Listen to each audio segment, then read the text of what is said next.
next resource I'd like to introduce you to, or reintroduce you to, is what's called the Restorative Faith Community Can Change the World, 3 Things You Can Do, also called the Little Green Book, authored by Lynn Lang. We as a staff at St. Mary's took this book and did it as a book study.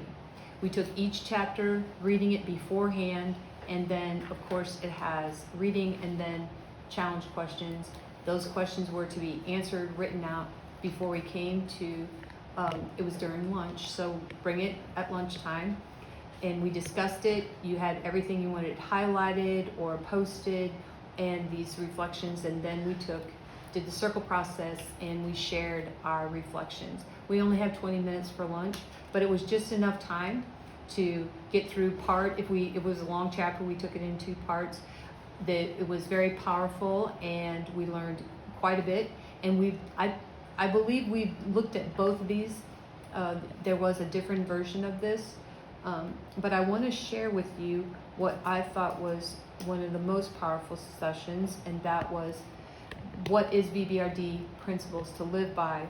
It's broken down, the four guiding principles are broken down in bullets, and we reflected on each one of those, and that took a little bit more time than one session, so we did do that. And one of the other topics that I really love is the social discipline window, the for, not, to, and with box. We always want to be in the with box.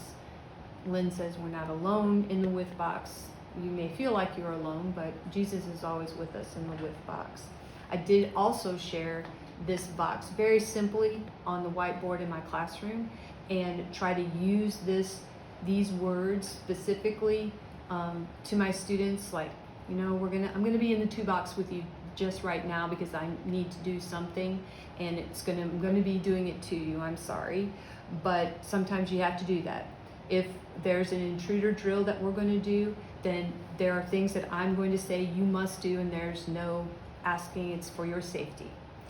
The other thing we would talk about is being in the with box, and how can we be in the with box. So asking those good questions again is very important, and I find that to be an awesome resource, along with the compass of shame. It's very good to know what that is and to follow that, because that leads, I think, into the social emotional aspect of our students and our staff. So that again is a great resource. Again, we used it in a staff lunch, and it did prevent us from talking about maybe going into a negative talk about students or parents or principal.